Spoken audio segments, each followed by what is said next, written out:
Siyempre, narito ang pagsasalin ng bawat kabanata sa Filipino.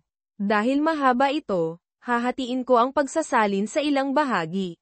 Kabanata 1, Pagtitipon sa tsaa at sampal kung ang Makati ang duyan ng mga elitista, ang Las Dames de Plata, mga bilyonaryong ginang, ang siyang humuhubog sa mga iskandalong amoy pekeng pabango at huwad na pulseres. Doon, ang kayamanan ay hindi lamang ipinapakita sa pamamagitan ng mga superkotse o mga bag na Hermes, kundi sa pamamagitan ng kung sino ang may pinakamabait na asawa. Si Alessandra Villanueva, asawa ng CEO ng VTech Holdings na isang electronics conglomerate, ay bumaba mula sa kanyang Rolls-Royce na may walang ekspresyon na mukha, ngunit ang kanyang pananamit ay kasing lamig ng isang paghihiwalay ng isang other woman. Madilim na pulang damit na hapit sa katawan, malalaking salamin sa mata na kasintindi ng kanyang pag-uugali sa mundo, hindi pinapansin. Nandyan na si Lexie, bulong ng isang matandang ginang, nagkatinginan ng may pag-aalinlangan. Simpleng dahil si Lexie ay hindi lamang maganda ngunit mapanganib din tulad ng isang USB na puno ng maiinit na video sa mga kamay ng isang dating kasambahay. Alam niya kung paano panatilihin ang kaayusan, ngunit kung kinakailangan, alam din niya kung paano itapon ang mga iskandalo sa mukha ng iba tulad ng pananampal gamit ang isang magazine na Forbes. Ang pagtitipon sa tsaa ay nagsimula sa mga scone, nagtapos sa isang sipa sa ilalim ng mesa mula kay Catalina Ong, asawa ng isang senador. Ang matandang babaeng iyon ay nakasuot ng kulay rosas na damit ng sanggol, nakangiti na parang sumusubo ng mantikilya ngunit ang kanyang mga mata ay sumusulyap kay Lexie. Alessandra, narinig ko na ang iyong asawa ay madalas na naglalakbay sa Cebu kamakailan, sabi ni Catalina. Ginutay-gutay ang Mac-Aaron na parang ninunguya niya ang kasal ng ibang tao. Ngumiwi si Lexie. Tinanong mo ba iyan dahil tunay kang nagmamalasakit o sinusubukan mong subukin ang kapal ng makeup ko? Ang tawanan sa paligid ay sumabog tulad ng popcorn sa isang microwave oven, ngunit lahat ng mga mata ay nagsimulang lumipat, patungo sa katulong na nagdadala ng tray ng mga pastry, at hindi sinasadyang naghulog ng isang maliit na bagay, isang pulseres. Hindi ito ordinaryong pulseres. Ito ay isang pulseres na eksaktong kapareho ng ibinigay ng kanyang asawa kay Lexie noong nakaraang linggo. Isang limitadong edisyon, na mayroon lamang 3 sa Asia. Tiyak na hindi kayang bilhin ito ng isang guro sa kindergarten. Naging yelo ang hangin sa loob ng 2 segundo. Sumulyap si Catalina. Nagpanggap na nagulat, naku, nagkataon. Oh, hindi nagkataon. Tumayo si Lexie, kinuha ang kanyang tasa ng tsaa, lumapit sa katulong. Saan mo nakuha ang pulseres na ito? Ang kanyang boses ay mas malamig kaysa sa air conditioner ng Daikin sa ika-48 palapag. Naku, ito ay kay Teacher Clara, naiwan sa silid ng amo. Boom. Lahat ay nagpigil ng hininga. Halos mabilaukan si Catalina sa kanyang pastry. Walang sinabi si Lexie. Dahan-dahan lamang niyang inilapag ang kanyang tasa ng tsaa, pinunasan ang kanyang mga labi gamit ang isang sutlang tela at pagkatapos ay sinabi ang isang pangungusap na nagpatahimik sa pagtitipon, kung gayon marahil sa susunod ay dapat akong maglagay ng GPS sa aking mga regalo, upang malaman kung saan ito pupunta pagkatapos kong bitawan. Kabanata 2, Magandang Asawa, isang high-end na display item Makati, 11 p.m. Ang ika-47 palapag ng Velasco Residence Tower, isang penthouse na nagkakahalaga ng $6 na milyong, ay tahimik na parang isang sementeryo. Walang tunog, maliban sa pagtiktak ng relo ng Cartier na parang nagbibilang pababa, para sa isang pagkasira. Nakaupo doon si Lexie, mag-isa. Sa mahabang sopa malapit sa bintana, ang pulang damit ay pinalitan ng puting satin na nightgown, hawak ang isang baso ng pulang alak na kumikinang na parang dugo ng isang other woman. Hindi siya umiyak, ang pag-iyak ay para sa mga asawang babae na nagmamahal pa sa kanilang mga asawa. Ngunit si Lexie, iniisip lang niya, bakit niya hahayaan ng isang guro sa kindergarten, na makuha ang kanyang dating pinaniniwalaang tunay na pagmamahal. Sa mesa ay naroon ang Pulse Ares. Hindi sa kanya, ngunit kay Clara na green tea na nakalimutang iwan ng katulong at kinuha mula sa ibaba. Isang limitadong edisyon na Pulse Ares. Bibigyan kita, ngumiwi si Lexi. Naalala ang sinabi ni Teacher Clara noong inimbita siya sa kaarawan ng kanyang anak na babae. Ngayon naisip niya, ito ay tunay na ang pinakamataas na antas ng paghuhugas ng utak. Ngumingiti siya ng walang muwang, madaling kausapin, habang hinihimas ang balikat ng kanyang asawa na parang humihingi ng tip. Binuksan ni Lexi ang kanyang telepono, nag-scroll sa Instagram. Nag-upload si Clara sa kanyang personal na pahina ng larawan ng kanyang pagbibigay ng gantimpala sa sarili pagkatapos ng isang buwan ng nakakapagod na trabaho. Ang larawan ay malabo ngunit maaari mo pa ring makita ang anino ng Pulse Ares. At ang background ay isang pamilyar na sala. Ang modelo ng apartment sa Cebu, kung saan madalas na maglakbay ang kanyang asawa para sa negosyo. Bigla na lamang tumawa si Lexi. Isang tawanan na hindi masaya, hindi galit. Ngunit isang uri ng, oh, ganyan pala maglaro. Sige, tumayo siya. Binuksan ang safe. Hindi kumuha ng pera, hindi kumuha ng alahas. Sa halip, ay isang tumpok ng mga kontrata sa paglilipat ng stock ng VTech Holdings, kung saan ang pangalang Villanueva Alessandra ay nakalista bilang may-ari ng 12%. Naisip ng kanyang asawa, si Sebastian Velasco, na si Lexi ay isang vase na may utak, pinakasalan siya para sa kanyang reputasyon, at upang pagandahin ang kumpanya. Ngunit hindi niya alam na, siya ang nagligtas sa kumpanya mula sa pagkalugi 3 taon na ang nakararaan, nang tahimik siyang nag-iniksyon ng pera mula sa pondo ng pamumuhunan ng kanyang ina sa Hong Kong. Hindi ako mahina, hinihintay ko lang ang tamang oras. Tahimik na nagpadala si Lexi ng mensahe, pupunta ako sa Cebu bukas. Gusto kong tingnan ang modelo ng apartment. Convenient ba, mahal? Sumagot ang kanyang asawa 5 minuto mamaya, may meeting ako sa Singapore. Ngunit sige, pumunta ka, tingnan mo. Kung gusto mo, bilhin mo. Tinitigan niya ang screen. Nag-type ng 3 salita, alam ko ang lahat. Pagkatapos ay pindutin ang delete. Hindi ipinadala, dahil hindi pa ito ang oras upang tapusin ito.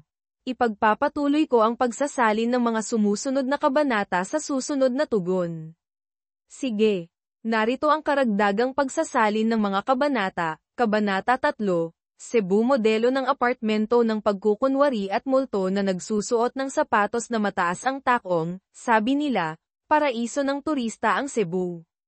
Pero para sa akin, kulungan iyon ng mga manok na ginto, kung saan inaalagaan ng asawa ko ang kanyang kabit na nagsusuot ng sutla at tinatawag na baby.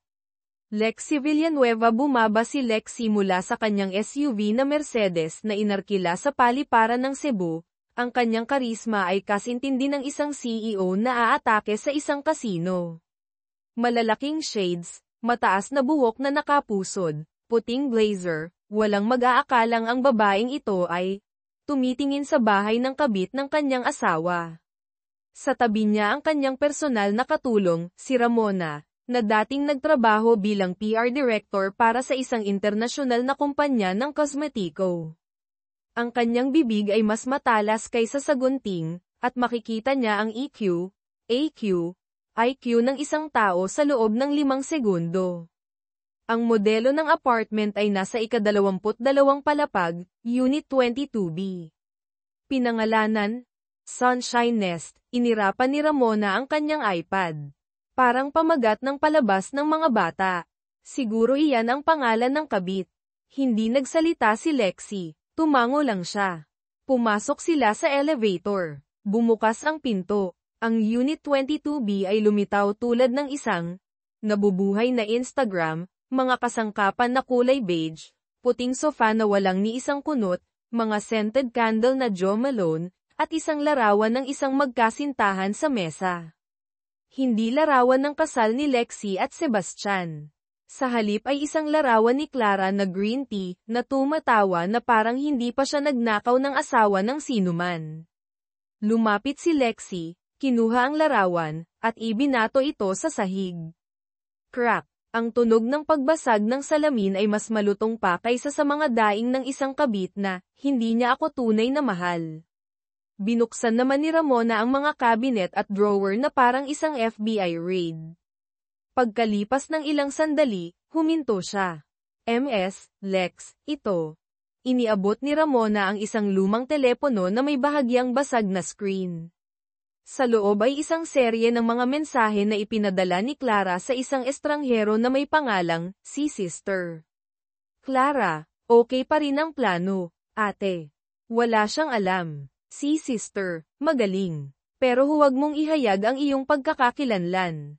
Kung malaman niya na may kinalaman tayo, tapos na tayo. Sumingkit si Lexi. Mga kapatid. Ano ang F? Sa sandaling iyon, tumunog ang doorbell. Nagkatinginan sila ni Ramona. Walang naka-schedule. Sino ang nakakaalam na nandito tayo?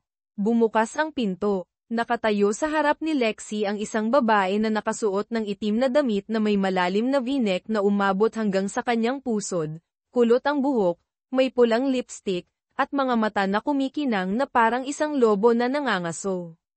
Hello. Ako si Calista Santiago. Ang ate ni Clara. 3 segundong katahimikan. Pagkatapos ay pumasok si Calista na parang bahay niya ito. Umupo, nag-cross ng mga binti, tinitigan si Lexi mula ulo hanggang paa na parang tinatasa ang isang item sa Sotheby's auction. Hula ko nandito ka para tingnan ang pugad ng asawa mo, tama ba? At para malaman din, kung sino ang nagtutulak sa lahat ng ito. Kinuyam ni Lexi ang kanyang mga kamay. Ang kanyang mga mata ay hindi umaalis sa babae na pumasok na parang isang tagtuyot.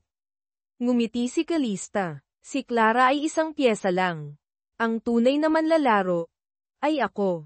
Kabanata 4, Green Tea na ate at ang plano ng isang taong nabigo na, hindi ko inaagaw ang asawa mo.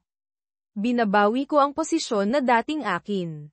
Calista Santiago umupo si Lexi ng tuwid, nag-cross ng mga binti, na parang nasa isang paglilitis ng paghihiwalay na nagkakahalaga ng bilyon-bilyon. At totoo nga na nililitis niya. Ngunit gamit ang kanyang mga mata. Nakaupo si Calista, ang kanyang tingin ay hindi umiiwas. Mayroon siyang aura ng isang taong nagmahal, natalo, sinaksak sa likod, at ngayon ay bumabalik na parang isang multo na nakasuot ng itim na damit. Akala mo ba mahal ni Clara si Sebastian? Ngumiti si Calista ng bahagya. Ang kanyang boses ay parang amoy ng pekeng pabango, hindi. Mahal niya ang pera. Ngunit ang tunay na nagmamahal kay Sebastian ay ako. Nawalan ng imik. Inilagay ni Lexi ang kanyang ulo sa gilid, ngumiwi. Ang lumang linya na iyon. Iyan ang sinasabi ng mga kabit kapag nahuli silang nakaupo sa kondongan ng asawa ng ibang tao. Sumandal si Calista. Inilagay ang kanyang kamay sa kanyang buhok. Akala mo ba isa akong kabit? Hindi.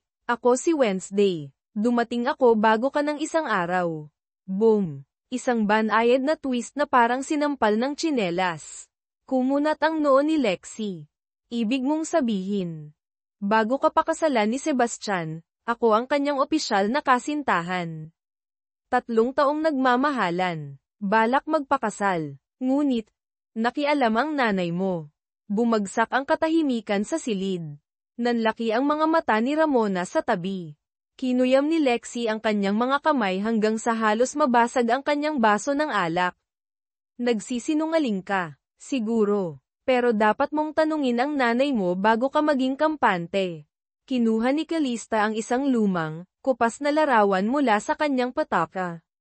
Sa larawan ay isang batang Sebastian na nakayakap sa isang babaeng mahaba ang buhok, na walang iba kundi si Calista bago siya nagpakulay ng highlight. Malamig na sabi ni Lexi, walang kinalaman sa akin. At wala rin itong kinalaman sa kapatid mo. Sumandal si Calista, tinitigan si Lexi na parang nanunood ng isang katatawanan. Kung gayon bakit ka nandito? Kung hindi ka nag-aalala na niloloko ka, bakit kailangan mong pumunta sa Cebu? Hindi sumagot si Lexi. Dahan-dahan lamang niyang kinuha ang kanyang telepono at binuksan ang recording na kinuna ni Ramona mula sa camera sa apartment. Clara, hindi ko siya gusto. Pero para sa iyo, gagawin ko. Calista, maglaro ng maayos. Huwag mong hayaang malaman niya. Mahirap pakisamahan ang legal na asawa. Muling bumagsak ang katahimikan sa silid. Sa pagkakataong ito ay nalagay si Caliste sa isang kawalan ng imik.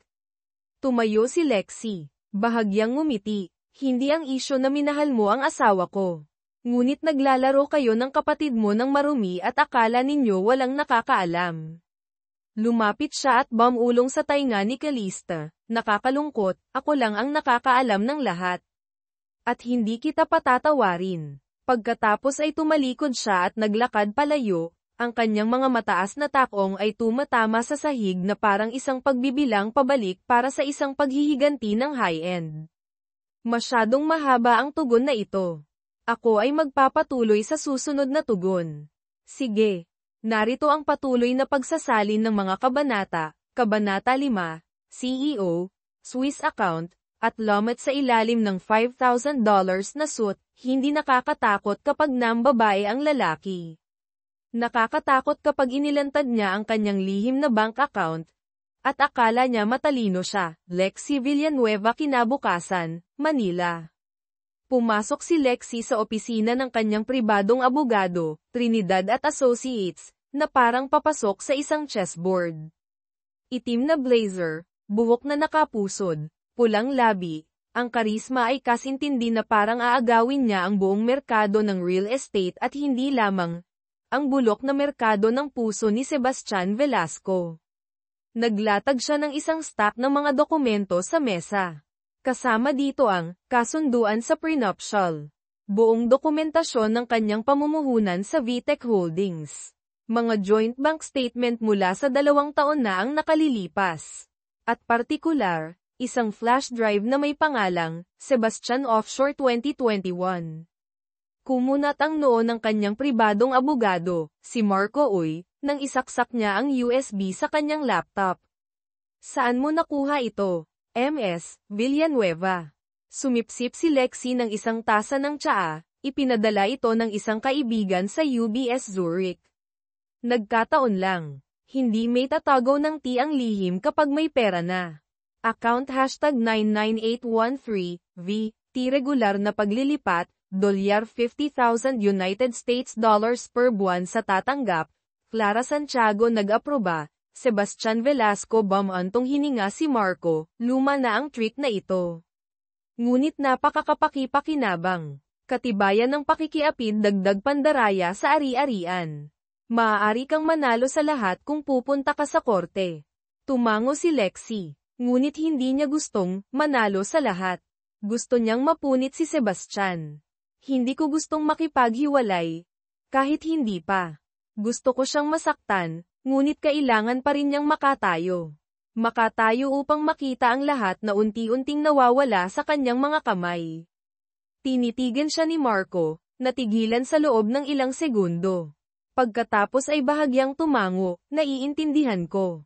Isang malambot na paghihiganti, ngunit dumudugo ng matagal. Sa parehong oras, umilo ang telepono ni Lexi. Isang mensahe mula kay Ramona, na sinusubaybayan si Caliste sa Cebu.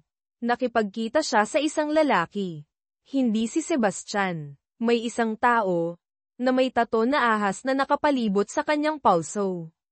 Hinihinalang siya ang taong pinaalis sa VTech noong nakaraan dahil sa pagtagas ng kumpidensyal na impormasyon. Maaaring sinisikap ni Caliste na magtagas ng data ng kumpanya. Kinagat ni Lexi ang kanyang mga labi. Ang lahat ng mga piraso ay nagsimulang magkasya. Hindi lamang ito isang laro ng pag-ibig. Hindi lamang pagsaksak sa likod. Sa halip ay isang pananalapi na sa buwatan, nagpapahina mula sa loob. Nang gabing iyon, bumalik si Lexi sa kanyang mansion. Nakaupo si Sebastian sa sopa. Maayos ang damit na parang isang CEO na lumabas mula sa isang magazine. Nang makita ang kanyang asawa, ngumiti siya na parang walang nangyari. Ayos ba ang business trip mo sa Cebu, mahal? Ngumiti si Lexi, Ibinato ang kanyang susi sa mesa. Pindutin ang remote control, bumukas ang TV. Ipinapakita ang footage mula sa security camera sa Cebu apartment, si Clara na nakasuot ng nightgown, nagdadala ng alak sa sopa. Nagulat si Sebastian, medyo namutla.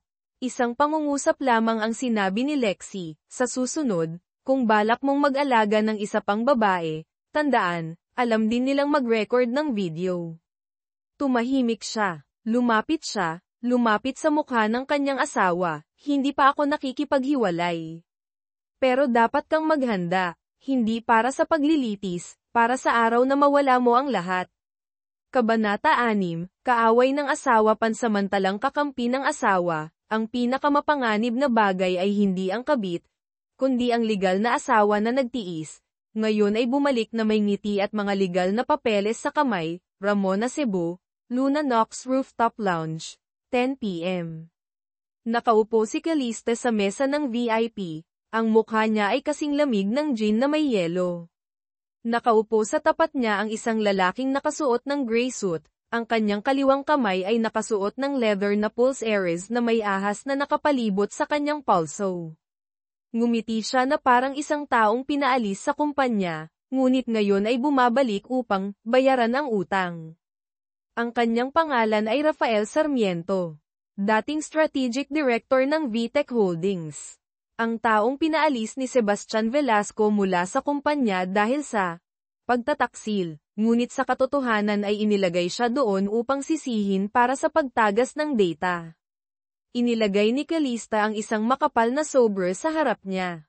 Gusto kong magulo ang VTech.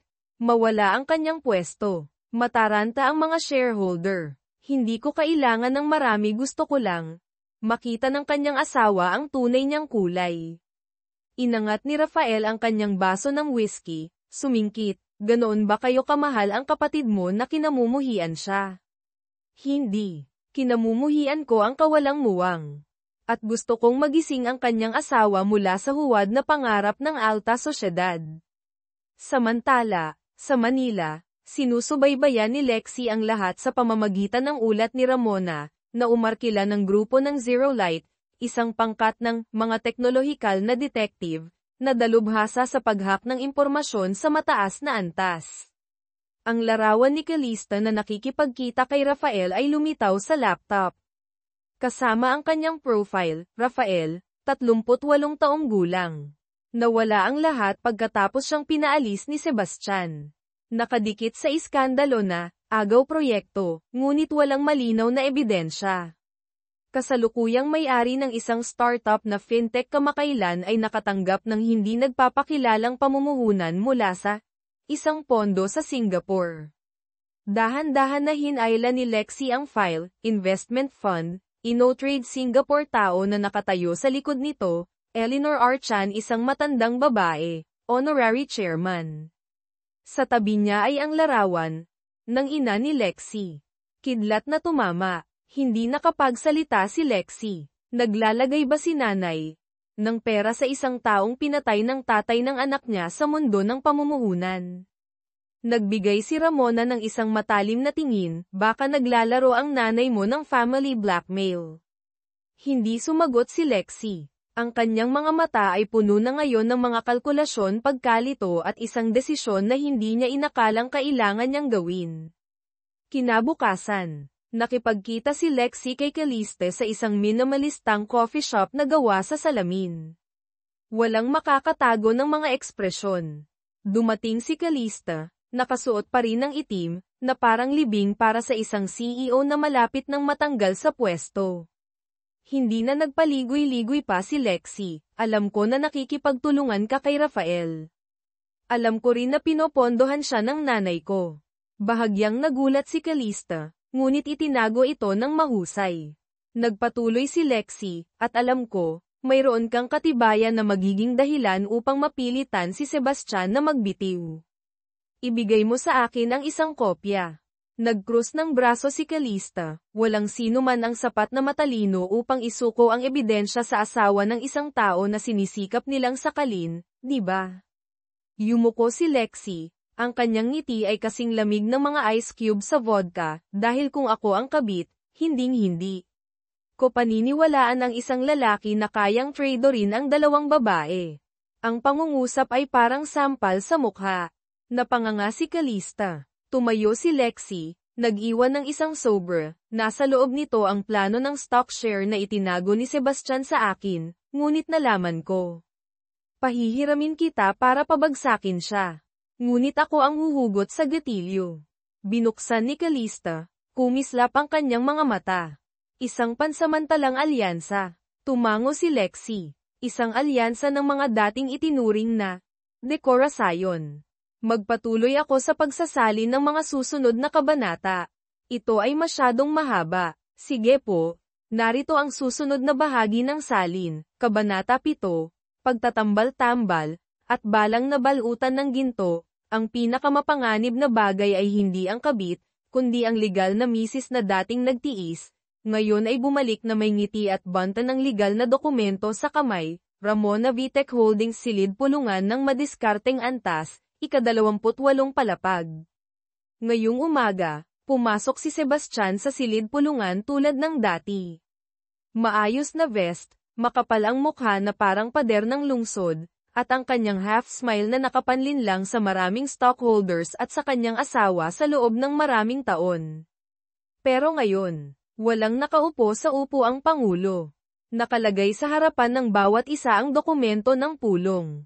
Pulang takip, na may nakasulat na ginto, Section 7.3 Panloob na Investigasyon. Kumunat ang noo ni Sebastian. Anong nangyayari? Sa parehong oras, lumitaw si Lexi. Hindi nakaupo sa upuan ng asawa ng direktor. Umupo siya sa upuan ng pangunahing stockholder, bilang may-ari ng 12% ng personal na pagbabahagi at kinatawan din ng bahagi ng kanyang ina, na may-ari ng Eleanor Holdings, 15%. Tumahimik ang buong silid. Bahagyang tumango si Lexi bilang pagbati. Hihingi ako ng pahintulot upang ipakita ang Section 7.3 nilalaman na nauugnay sa hindi malinaw na pag-uugali sa pananalapi at mga paglabag sa personal na etika ng kasalukuyang CEO si G. Sebastian Velasco. Bumangon si Sebastian, Lexi. Nasiraan ka na ba ng ulo? Inihagis ni Ramona ang banta ng dokumento sa mesa, flap, ng diretso na parang isang sampal sa ilusyon ng kanyang reputasyon. Ito ay isang kopya ng pahayag mula sa isang offshore bank account, na regular na naglilipat ng pera sa isang tao na walang pangalan sa listahan ng sweldo ng VTEC. Ito ay isang larawan mula sa kamera sa Unit 22B ng Cebu. Lumalabas si G. Velasco kasama ang isang tao maliban sa kanyang asawa sa loob ng oras ng trabaho.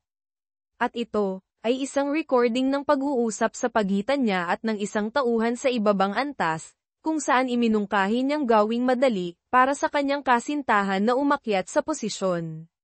Nagbulong-bulungan ang mga stockholder. Nagtanong ang isang matandang lalaki na may pag-aatubili, kung tama iyan, makaapekto ba iyan sa pagbabahagi. Ngumiti si Lexi, at kinuha ang memory card, maaari. Pero kung mabilis tayong kumilos, maagang magbitiw ang CEO, napigilan ang media, ayos pa rin ang stock. Kung mag-aatubili tayo, lumabas ang balita, ito ang ilalim ng pagbagsak ngayon. Hinampes ni Sebastian ang mesa, ito ay isang sabuatan. Nagkasabwat kayo para saktan ako. Tumunog ang telepono. Sabay-sabay na tumingin ang buong silid pulungan sa malaking screen, kung saan ipinapakita ang balita. Inakusahan ang CEO ng VTEC ng iligal na paglilipat ng pera sa ibang bansa, na konektado sa isang babaeng guro sa kindergarten na konektado sa isang iskandalo sa etika. Iniimbestigahan ng kumpanya. Tinitigan ni Lexi ang kanyang asawa, walang pagmamahal sa kanyang mga mata. Kalkulasyon lang. Hindi ko kailangan ng diborsyo, Sebastian. Pero dapat kang maghanda, hindi para sa hukuman, para sa araw na mawala mo ang lahat. Isang oras pagkatapos, umalis si Lexi sa silid pulungan, sumakay sa kotse kasama si Ramona. Bamantong hininga si Ramona, nawala ang upuan. Magpupulong muli ang board upang bumoto ng bagong CEO. Humihingi din ng paliwanag ang maliliit na stockholder. Hindi tumawa si Lexi. Tumitingin lang sa labas, hindi masaya. Hindi ako nasisiyahan sa pagpabagsak sa aking asawa.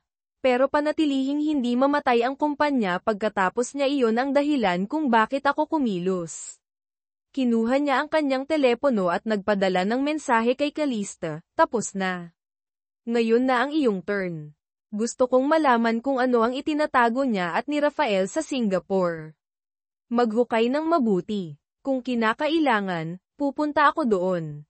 Kabanata 8, ex-kasintahan, Swiss account, at international wire puller, minsan, upang ibagsak ang isang imperyo, kailangan natin ng isang taong dating naapakan nito, Lex Villanueva Singapore Marina Bay Sands, ika-38 palapag, Presidential Suite. Pumasok si Lexi, ang malamig na hangin mula sa air conditioner ay hindi sapat upang pagaanin ang pakiramdam ng panganib. Suot niya ang orihinal na beige na suit, buhok na nakapusod, mapusyaw na pulang labi. Sa isang kamay ay hawak niya ang Hermes bag, sa kabilang kamay ay ang USB na. Naglalaman ng lahat ng bagong dokumento na nahak mula sa grupong Zero Light tungkol sa nakatagong listahan ng shareholder ng InnoTrade. At ang nagpatahimik sa kanya, hindi nag-iisang nagtatrabaho si Rafael.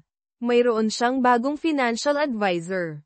Isang pangalan na pamilyar na parang isang lumang peklat, Adrian Del Rosario ang ex-boyfriend ni Lexi. Ang taong lumuhad at nag-propose sa kanya sa gitna ng Paris, at ang taong iniwan niya, para pakasalan si Sebastian. Flashback, 5 taon na ang nakalipas, Paris, kung pinili mo siya para sa pera, tandaan, kayang bumuo ng imperyo ng pera, pero pag-ibig lang ang makapagpapanatili nito na buhay, Adrian. Malamig na sinabi, pagkatapos ay lumakad sa gitna ng ulan ng taglagas.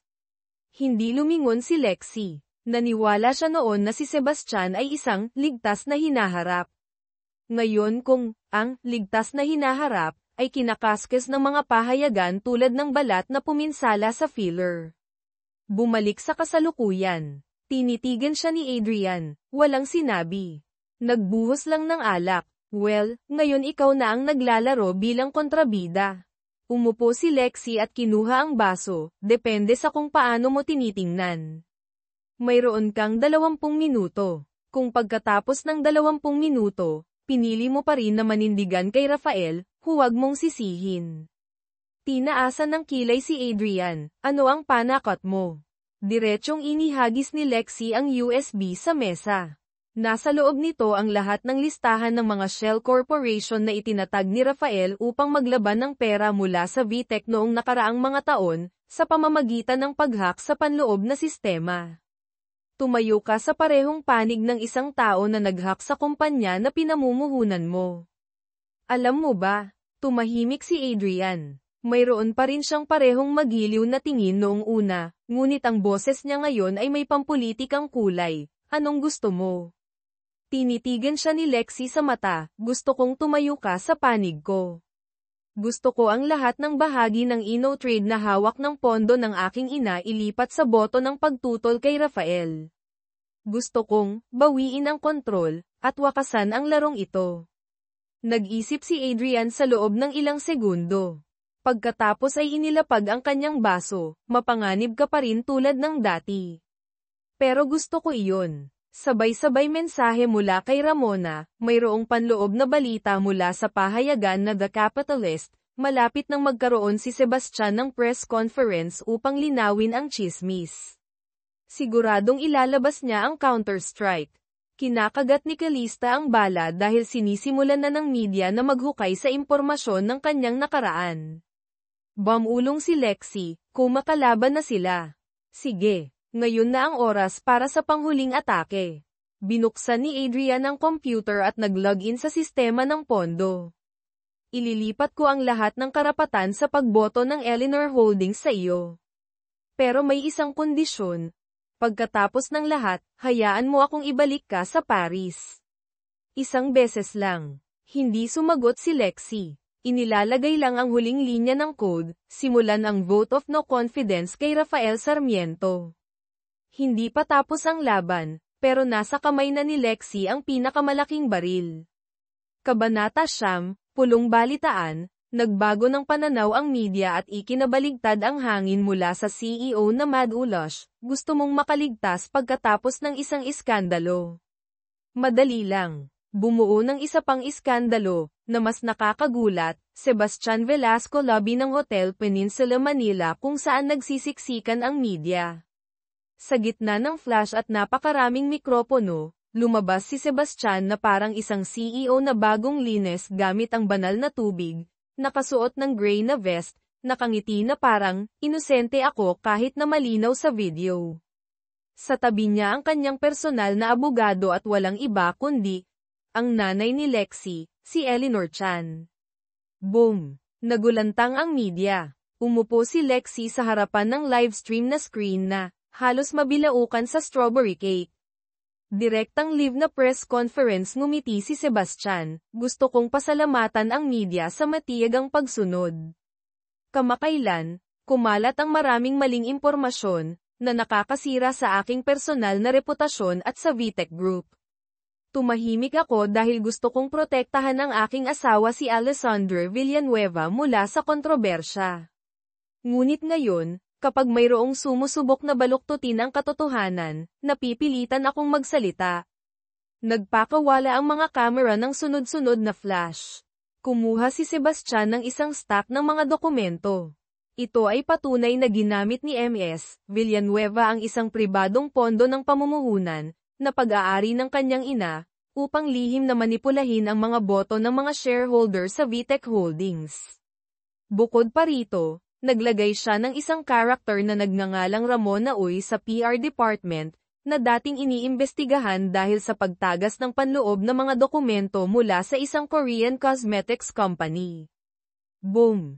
Humiyaw ang media. Baligtad ang sitwasyon. Sabay-sabay mensahe mula kay Ramona, nagbalik ang panlilinlang niya. Sinisira ang reputasyon, ikinalat na. Iniimbestigahan ako, kahit na walang conclusion. Nagulat din si Mrs. Eleanor. Mukhang nahikayat o lumipat ng panig. O, mayroon siyang plano. Tumayo si Lexie sa kanyang upuan, kinuyam ang kanyang baso. Tumawag siya ng video call sa kanyang ina. Lexie, anong ginagawa mo? Eleanor, masyado ka pang bata. Ginagawa ko lang ang kailangan upang protektahan ang daloy ng pera. Si Sebastian ay mahusay pa rin na CEO, kahit na may pagkakamali. Lexie, paano ang tungkol sa aking reputasyon? Eleanor, hindi nagbubunga ng tubo ang reputasyon. Matuto ka. Beep. Tinitigan ni Lexie ang kanyang telepono. Ang tingin na parang isang reyna na pinagtaksilan ng kanyang ina. Kinabukasan opisina ni Adrian pumasok si Lexie tulad ng bagyo. Tinatawag ako ng mga pahayagan na isang manipulator ng kumpanya. Nasira ang reputasyon ni Ramona. Ibinebenta ako ng nanay ko tulad ng isda sa isang palengke. Tumango si Adrian, seryoso ang mga mata, kung gayon labanan natin. Gusto mong saktan siya, mayroon akong paraan. Inabot ni Adrian ang isang recording mula sa 5 taon na ang nakalipas, nang nagbigay si Sebastian ng panloob na kautusan na pinipilit si Rafael na akuin ang sisi sa pagtagas ng impormasyon upang protektahan ang kanyang sarili. Tiningnan ni Lexie ang recording file. Ngumiti ang kanyang bibig ng malamig. Isang iskandalo na nakapatong sa isang iskandalo. Kung gayon, ay lalaro ko ang lahat. Ibababa ko silang lahat, ang aking ina at CEO sa impyerno ng pananalapi. Sige. Narito ang patuloy na salin ng mga kabanata, Kabanata 10, Panayam ng Kababaihan, video na naglalantad at ang pagbati na bumagsak sa social media, hindi ako biktima. Ako ay survivor. At muling isinusulat ang mga panuntunan, Alessandra, Lexie, Villanueva hapon, Hotel Conrad kung saan nag-organisa si Lexie ng kanyang sariling panayam. Hindi nagpadala ng imbitasyon tulad ng, sa isang mabait na paraan, ngunit nagpadala ng lihim tulad ng nagbalik na ex-wife sumasagot ang asawa ng CEO, na nagdulot ng pagdagsa sa social media. Sa unang 30 minuto, ang livestream sa platform na LiveItalkPH ay umabot ng 2.4 milyong manunood. Ang hashtag #LexieComeback at hashtag #SebastianLuon, Mad Ulush, ay umakyat sa tuktok ng Twitter Philippines. Ang panayam ay nagsisimula walang luha, walang pag-alog. Lumitaw si Lexi sa isang puting suit, buhok na nakapusod, maliliit na hako na parang nagbibigay diin sa bawat salita na sisikat tulad ng mga bala. Sa tabi niya si Ramona na hindi pa rin malamig ang dugo, hindi pa rin naalis ang pangalan. At, si Adrian ang lalaking tahimik na nakatayo sa likod, ngunit malinaw ang mga mata na, walang makakaligtas ngayon. Nagbukas ng pananalita si Lexi, hindi ako nag-organisa nito para umiyak. Nag-organisa ako, para tapusin ito. Tapusin ang lahat ng kasinungalingan na tumagal ng 5 taon. Tumahimik ako nang nambabae ang asawa ko. Nagtiis ako nang sabihin ng mga tao na isa lang akong napapanahong manika na nabubuhay sa labis na pera. Ngunit ngayon, sapat na. Tumango siya. Pindot ni Ramona ang button. Bumukas ang malaking screen. May nagpatugtog ng recording mula sa 5 taon na ang nakalipas. Ibahala mo kay Rafael ang pagtagas na iyon.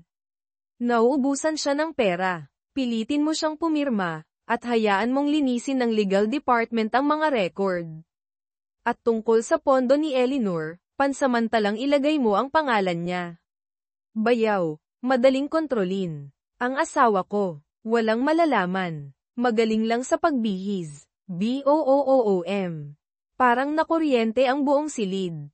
Hindi umiyak si Lexi. Ngumuso lang, akala ng asawa ko, ako ay isang plorera. Sayang, may talam ang plorera na ito. Pagkatapos ng panayam mensahe mula kay Calista, magaling. Hindi ko akalaing maglalabas ka ng video na iyon.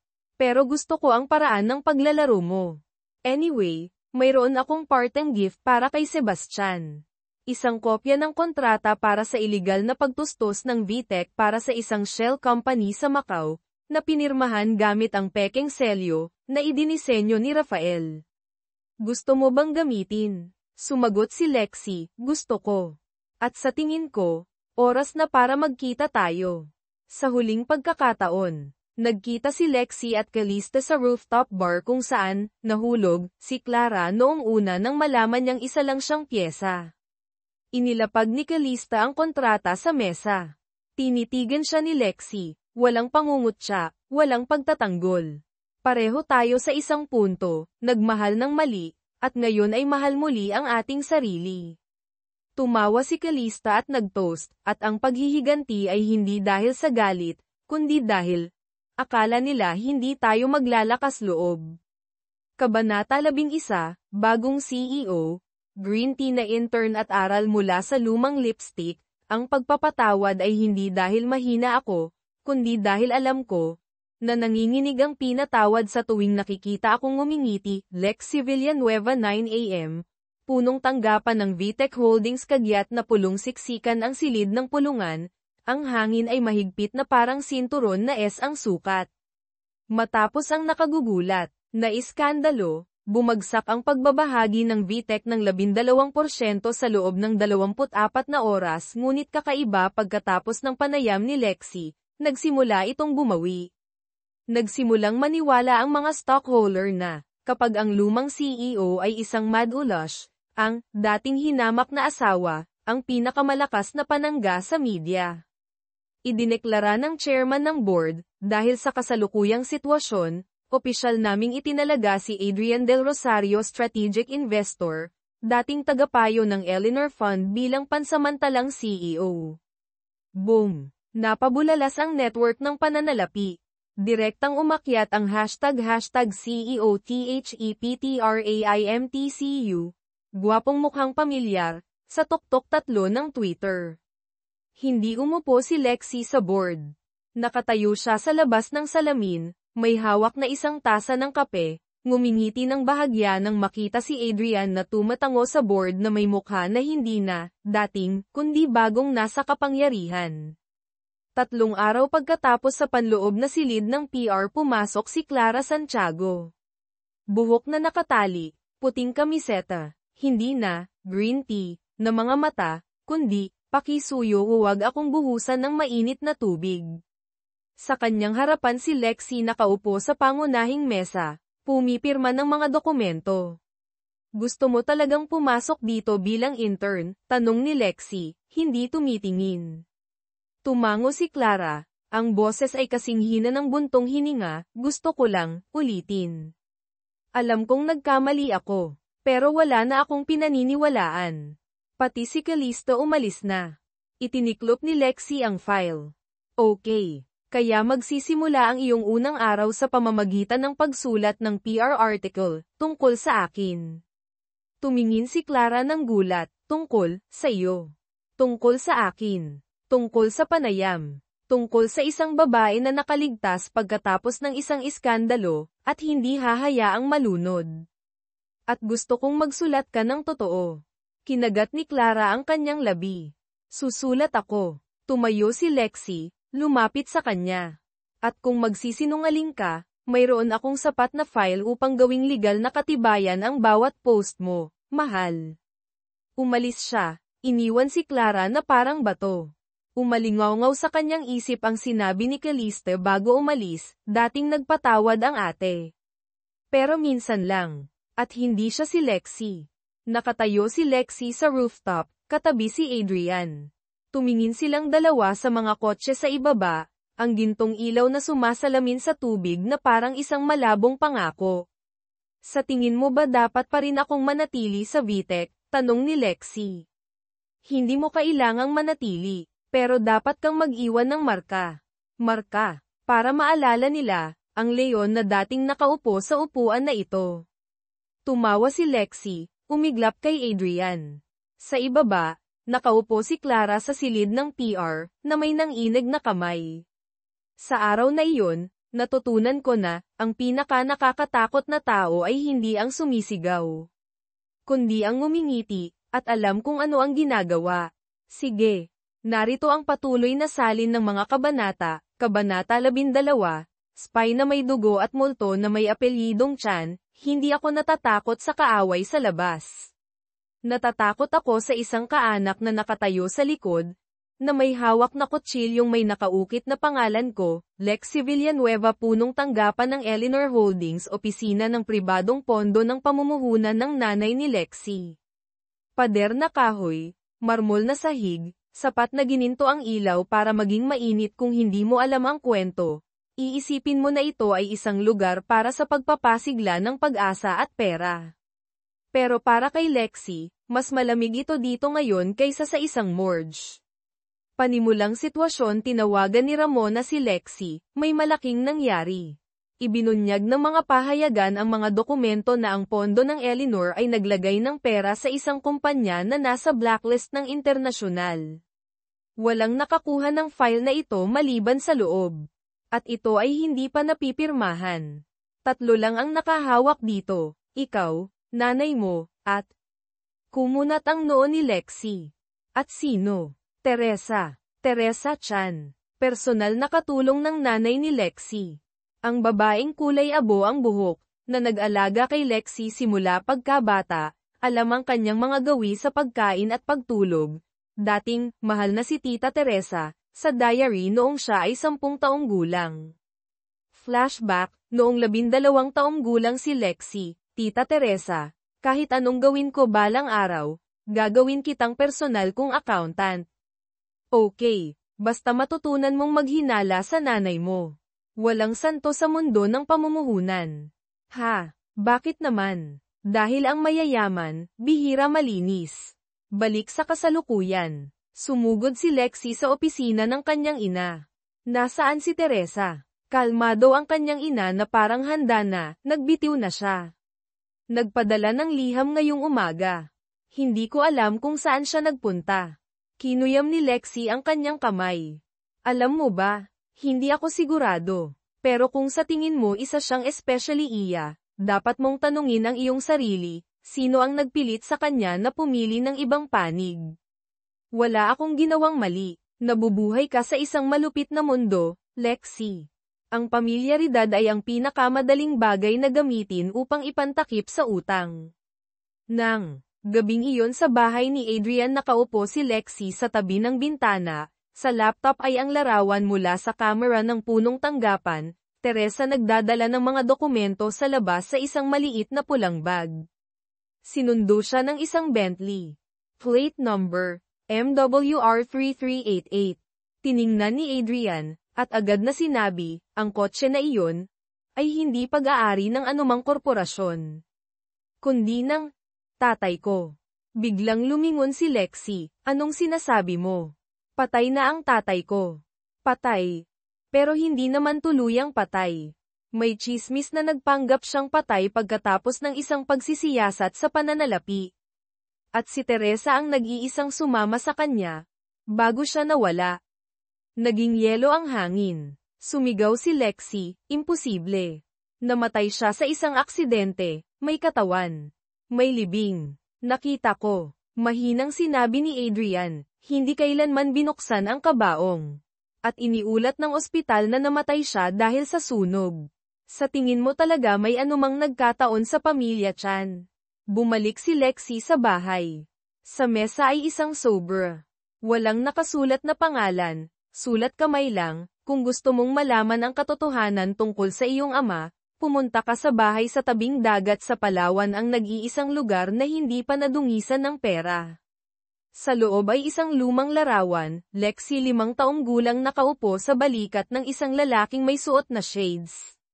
At sa tabi, ay si Teresa, mas bata, tumitingin sa camera na may malabong tingin. Mahigpit na hinawakan ni Lexi ang larawan. Kung buhay pa siya, ang buong buhay ko ay isinulat gamit ang kasinungalingan. Kabanata 13, Palawan, ang bahay sa tabing dagat at ang kaong kahoy na walang pangalan, upang malaman kung sino ka talaga, kung minsan kailangan mong hanapin ang taong dating nag-abandona sa iyo. Lexi Villanueva, Palawan, isang payapang lupain na hindi pag-aari ng mundo ng mga tycoons. Bumaba si Lexi mula sa kanyang pribadong eroplano sa maliit na airport. Madilim ang kalangitan, ang hangin ay amoy dagat na humahampas sa kanyang mukha na parang bulong, huwag ng hamukay pa, walang makakaligtas. Gustong sumama ni Ramona, pero tumanggi si Lexi. Hindi ito para sa pakikipaglaban. Para sa pagharap. Ang kahoy na bahay sa tabing dagat, lumitaw ang bahay na parang sa isang lumang painting, mga kahoy na dingding, bubong na dayami, pinto na puti na may pintura na nababakbak, may alikabok ng oras sa bawat frame ng bintana. Walang camera, walang bakas ng pagiging marangya. Pero may amoy ng pamilyar na kalumaan, ang amoy ng pagkabata. Hinawakan ni Lexi ang hawakan ng pinto. Bukas ito, walang lock. Sa loob ng bahay walang tao. Mayroon lang isang maliit na coffee table, isang rocking chair, at isang madilim na kaong kahoy, na nakalagay ng maayos sa gitna ng mesa. Sa takip ay nakaukit ang isang linya na isinulat sa kamay, Alessandra, kung mabasa mo ito, hindi na ang ama mo ang taong naalala mo. Lumunok si Lexi. Nanginginig ang kamay na binuksan ang takip ng kahon. Sa loob, isang lumang leather na notebook may pamagat na, record ng transaksyon 1997 hanggang 2005, isang sulat kamay, nagmamadaling sulat, isang USB drive na kulay pilak, may nakadikit na piraso ng papel na may nakasulat, para sa taong naniniwala sa iyo. Ang sulat ay nagsasabing, anak, kung mabasa mo ito, kung gayon ang iyong ama si Enrique Chan ay tinanggal na mula sa mundo ng mga malilinis. Baka sabihin nila na ang iyong ama ay isang financial criminal. Baka ilibing ako ng nanay mo sa isang pekeng libing. Pero ang totoo, pinili kong mawala. Dahil ayaw kong lumaki ka kasama ang isang lalaking madumi ang kamay. Dating mahal ko ang isang tao, hindi ang nanay mo. At ang taong iyon ay si Teresa. Nasangkot ako sa isang international na operasyon ng money laundering. Dating iniligtas ako ni Teresa, pero nilalaro kaming dalawa ng nanay mo ng isang malaking laro, na pinilit kaming umatras. Naglalaman ang USB na iyon ng kung ano ang natitira sa akin, patunay na hindi ako si Kim, pero niloko. Kung gusto mo pa ring malaman ang katotohanan, hanapin mo ang taong nagngangalang Luis Montelo, retiradong Interpol, kasalukuyang nasa Barcelona. Alam niya ang lahat. Kung hindi, sunugin mo ang USB. At magpatuloy ka. Tatay, nakaupo si Lexi sa kahoy na bahay, Ang sikat ng araw ng Palawan ay sumisikat sa kanyang tahimik na mukha. Hawak ang USB na malamig na malamig. Isang tanong ang pumipihit sa puso, kung biktima ang tatay ko, sino ang tunay na kriminal? Sa labas, patuloy na humahampas ang alon. Pero sa loob ni Lexie, nagsimula na ang isang bagong bagyo. Kabanata 14, Sebastian, Binal Ican, International Airport at nakababaliw na alok, may mga taong dapat mawala ng tuluyan. Pero hindi, para silang virus binura mo na. Babalik pa rin, Lexie Villanueva Ninoy Aquino International Airport VIP Arrival Area Kara rating lang ni Lexie sa eroplano mula sa Palawan. May amoy pa rin siya ng hangin sa dagat, ngunit ang kanyang puso ay nababalot pa rin ng mga alon dahil sa sulat na iniwan ng kanyang ama. Hinihila niya ang kanyang malita palabas ng gate. Ang sikat ng araw ay sumisikat sa pamamagitan ng salamin tulad ng isang spotlight na sumasalubong sa pangunahing karakter ng isang pelikulang paghihiganti na patungo sa kanyang bagong kabanata. Pagkatapos ay nakita niya siya. Si Sebastian Velasco, gray suit, may kantab na sapatos, buhok na nakaistilo ng CEO na nagtuturo ng startup, nakatayo sa gitna ng bulwagan na nakapamulsa, nakangiti ng manipis na parang labaha. Hello. Tagal na nating hindi nagkita. Malamig ba sa Palawan? Tumigil si Lexie. Hindi natataranta. Hindi nagulat. Tiningnan niya siya na parang isa siyang resibo na nakasulat sa card na hindi sinasadyang nabili, hindi interesado, ngunit gustong punitin. Sinusundan mo ako. Sinusunod ko ang puso ko. Kinibit ni Sebastian ang kanyang balikat, ang puso, at ilang satellite ng panaktik sa pananalapi na may utang na loob sa akin. Iginala ni Lexie ang kanyang mga mata. Pinalaya na ba? Nakakuha ng bawas na sentensya sa pagbigkas ng katwiran. Ngumiti si Sebastian. Nakatakas sa piyansa. Walang sapat na malakas na ebidensya. At ikaw, sinusubukan mong hanapin ang USB na maglalantad sa iyong ina at wawasak sa nakaraan ng iyong ama, hindi ba? Kumunat ang noo ni Lexie. Anong alam mo? Lumapit si Sebastian, na may kakaibang seryosong tingin. Hindi ako pumunta dito para takutin. Pumunta ako para magmungkahi. Mayroon akong impormasyon tungkol kay Luis Mantello. Pero kapalit, gusto kong sumama sa iyo sa Barcelona. Pause. Binal Ican ni Lexie ang sinabi ng 3 beses para matiyak kung ano ang narinig niya. Nasiraan ka na ba ng ulo? Niloloko ako. Lonoko. Sinasalakay ng dating asawa. Oo, nararapat sa akin iyan. Pero ang bagay sa Espanya ay lampas sa iyong kakayahan. Si Luis ay hindi lamang ang ama na nakilala mo, kundi ang ama na dati kong siniyasat.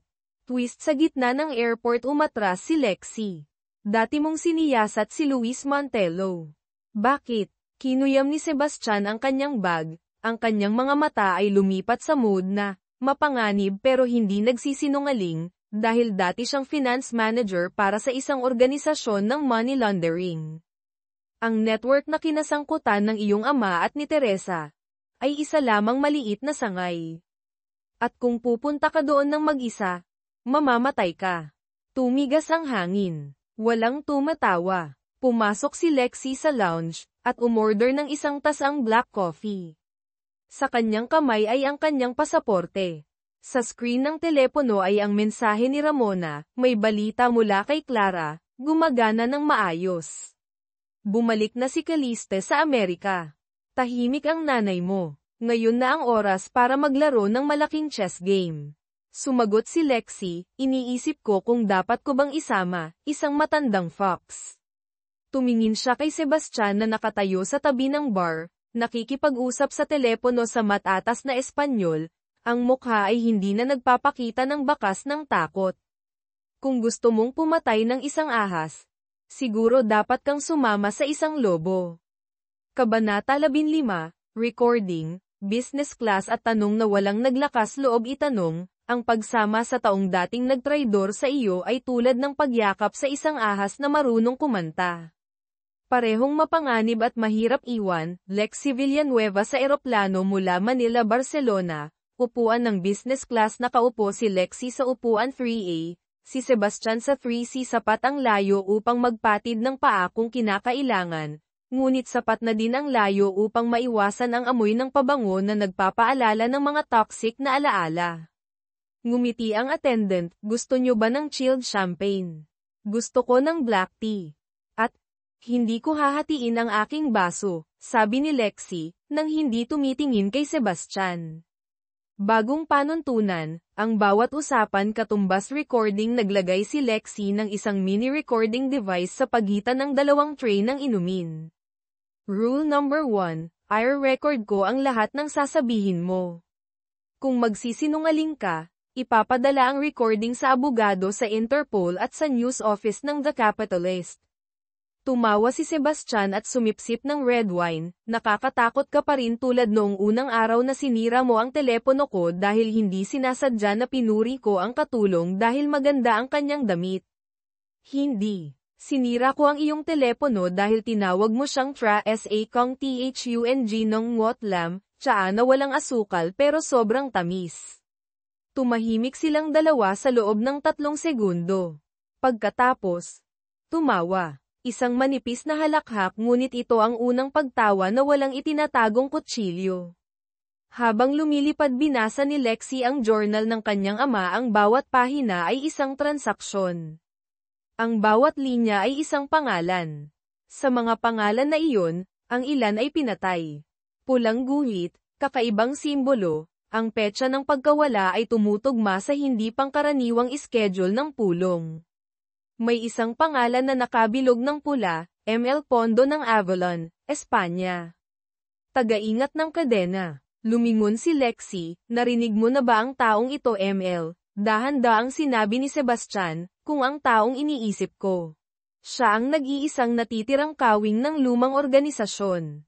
At, dating tinakpan ni Luis ang FB. Anong ibig sabihin nito?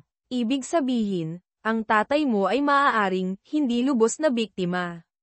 Paglapag El Prat Airport, Barcelona, hinihila ni Lexi ang kanyang malita palabas ng immigration hall. Ang kanyang mga mata ay hindi na malamig tulad ng dati ngunit nakatutok tulad ng isang mamamatay tao na nakakakita ng amoy ng madugong pera. Malapit si Sebastian, nagsasalita habang sinusuot ang kanyang headset. Nakatira si Luis Montelo sa Sitges, isang bayan sa tabing dagat. Ang kanyang palayaw sa lihim na file ay Silver Fox. Ngayon ay retirado na, nakatira kasama ang kanyang bagong asawa. Bagong asawa, tinaasa ni Lexi ang kanyang kilay. Oo, at ayon sa impormasyon mula sa Interpol, ang kanyang bagong asawa ay dating kasintahan ni Enrique Chan, ang iyong ama. Isang light twist ngunit pumapasok sa utak. Umuulan ng mahina sa Barcelona. Nakaupo si Lexi sa isang taxi, tumitingin sa malabong bintana. Ang kanyang puso ay nababalot ng mga gusot, buhay pa ba ang kanyang ama? Sinalakay ba siya o sinalakay ang iba? Ang dating kasintahan ng kanyang ama ay asawa na ngayon ni Luis. At bakit? Hinayaan pa rin niya si Sebastian na tumabi sa kanya nang hindi siya sinuntok sa mukha. Ipinatong niya ang kanyang kamay sa recording device. Pinindot ang record button, at pagkatapos ay malamig na sinabi, nagsimula na ang laro, ex-husband. Kabanata 16, Sitges City, Silver Fox Villa at unang gabi sa istasyon ng pulis. Sa isang laro, mayroong dalawang uri ng tao na pinaka-nakakatakot, ang taong walang nawala, at ang taong nag-iisip na nakatayo siya sa tabi mo. Lexi Villanueva, Barcelona. Umulan mula kaninang hapon, hindi malakas, sapat lang para takpan ang tanawin ng malabong kapaligiran na parang nagtatago dito ng isang katotohanang ayaw nilang alalahanin ng sinuman. Nakaupo sina Lexi at Sebastian sa isang inupahang taxi, patungo sa Sitges, isang bayan sa tabing dagat, maganda, mahal, at kainahinala. Ang villa ni Luis ay nakatayo sa pinakamataas na burol ng bayan, sabi ni Sebastian, na nakatutok pa rin ang mga mata sa offline na mapa, protektado ng isang pribadong sistema ng kamera. Galit siya sa mga estranghero. Pero kung ikaw, anak ni Enrique Chan, magkikita siya. Hindi ako sigurado, sagot ni Lexi, maliban kung mayroon akong ikinatatakot niya. Ang USB ba? Hindi sumagot si Lexi. Alam niya ng malinaw, sa larong ito, ang pagsasalita ng labis ay naglalantad sa iyong kamay. Ang USB ay nasa loob ng kanyang leather wallet, malapit sa kanyang puso, na parang isang hindi pa nabubunot na kutsilyo.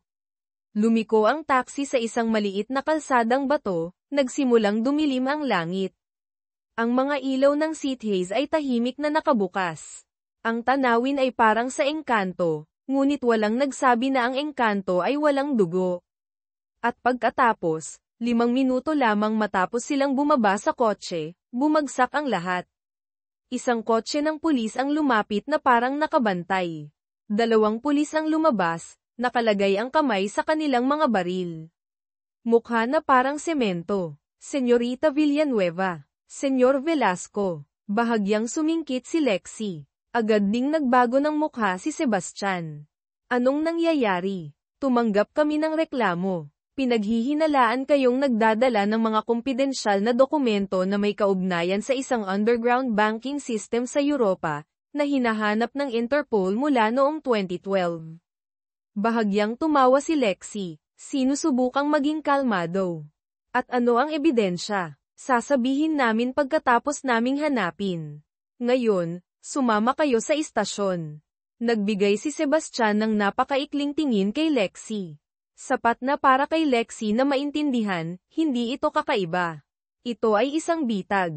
Kinuyam niya ang kanyang wallet, hindi inaalis ang kanyang kamay sa recording device sa kanyang bulsa. Sumakay sila sa kotse ng pulis, walang poses, pero malinaw na wala na silang kalayaan, Sitges Police Station, 9:04 p.m. Maliit na interogasyon, puting ilaw na sumisikat sa mesa. Umupo ng tuwid si Lexi, hindi nagpapakita ng takot. Sa kanyang harapan ay 2 pulis at isang interpreter. Si Sebastian ay nakakulong sa kabilang silid.